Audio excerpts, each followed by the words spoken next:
हाथरस का हाहाकार अभी थमा नहीं है तो इजरायल और हमास के बीच का हाहाकार शांत होने का नाम नहीं ले रहा। इजरायल गाजा में सितम ढा रहा है तो इजरायल के खिलाफ हमास, हूती और हिजबुल्लाह तीन तरफ से हमला कर रहे हैं। और इस बीच एक फोन कॉल को लेकर, ध्यान से सुनिए, एक फोन कॉल को लेकर ईरान के कान खड़े हो गए हैं।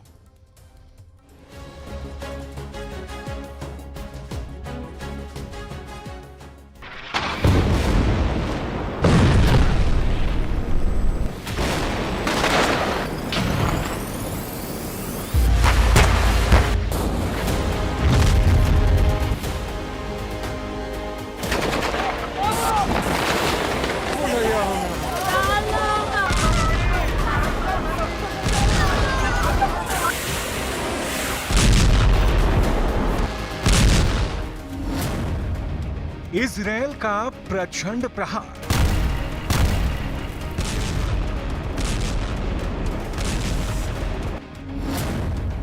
हमास का जबरदस्त पलटवार।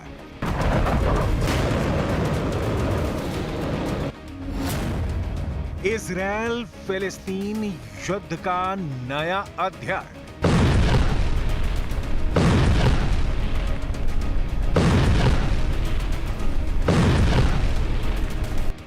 और इस बीच जो बाइडेन का इजरायल के प्रधानमंत्री बेंजामिन नेतन्याहू को फोन आता है। Hello prime minister, hello mister president, हमने दोहा टीम भेज दी है। यह बहुत अच्छी बात है। दोहा में शांति की उम्मीद है, बिल्कुल शांति की जरूरत है। हमास के प्रस्ताव पर इजरायल ने मोसाद चीफ के नेतृत्व में टीम क्यों भेजी? क्या इजरायल हमास के बीच शांति प्रस्ताव पारित होने वाला है? अगर हां तो दोनों के बीच किन शर्तों पर सहमति बनी है? या फिर पिछले शांति संधियों के जैसा ही अब की बार भी दोहा का हाल होने वाला है? इस सवाल का जवाब डिटेल में आपको आगे दिखाएंगे। उससे पहले गाजा का अपडेट देखिए। इजरायली हवाई हमले में 5 फिलिस्तीनियों की मौत हो गई है। इनमें जबालिया रिफ्यूजी कैंप पर हुए हमले में 3 बच्चों की मौत हुई है, जबकि खान यूनिस में हुए हमले में दंपत्ति मारे गए हैं। शांति प्रस्ताव के बीच इजरायल फिलिस्तीन पर घातक प्रहार कर रहा है। शोजैया के आसपास के इलाकों में इजरायली डिफेंस फोर्स का दावा है कि उसने 100 फिलिस्तीनियों को मौत के घाट उतार दिया है।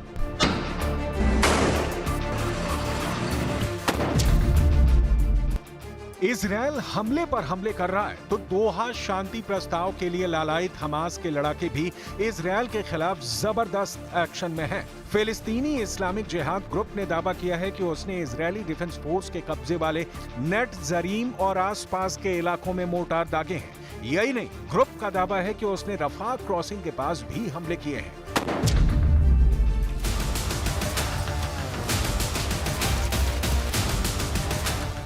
मतलब दोहा में पीस की बात और जमीन पर युद्ध घमासान। ये ऐसा बड़ा सच है जो दोहा शांति प्रस्ताव पर चर्चा से पहले आशंका के बादल की ओर संकेत करता है। इजरायल के प्रधानमंत्री बारंबार कह चुके हैं कि जब तक हमास का अंतिम लड़ाका नहीं मारा जाता, लड़ाई किसी भी सूरत में बंद नहीं होने जा रही।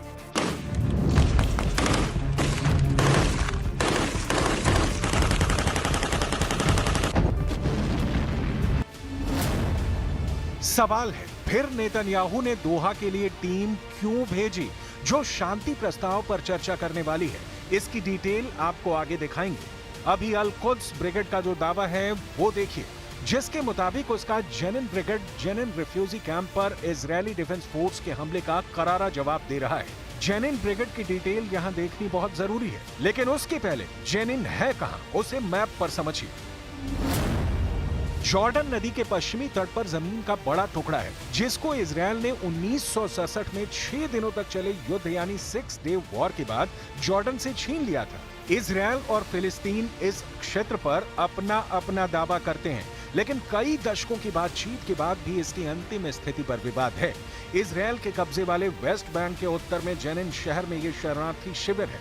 1995 से जेनिन फिलिस्तीनी प्राधिकरण के नियंत्रण में है, जो वेस्ट बैंक के कई हिस्सों का संचालन करता है और सीधे इजरायली शासन के अंतर्गत नहीं आता है। हालांकि इजरायली सुरक्षा बल लगातार सुरक्षा अभियानों के नाम पर कैंप में घुसते हैं। इस कैंप में कई कंक्रीट की इमारतें हैं। United Nations relief and works agency यानी UNRWA के मुताबिक ये कैंप 14,000 लोगों का घर है।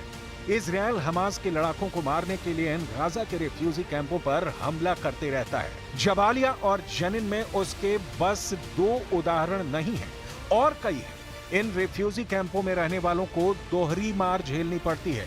एक तो हमास के लड़ाके इनका सपोर्ट नहीं करने पर इन्हें निशाना बनाते हैं और दूसरी ओर इजरायली डिफेंस फोर्स इन रेफ्यूजी कैंपों पर इसलिए हमला करती है क्योंकि उनका मानना है कि हमास के आतंकी इन कैंपों को अपनी शरण स्थली बनाए हुए हैं। नतीजा है कि रेफ्यूजी कैंप शमशान में बदलते जा रहे हैं, लेकिन इजरायल और हमास दोनों को रोकने वाला कोई नहीं। जेनिन कैंप ऐसा ही रेफ्यूजी कैंप है।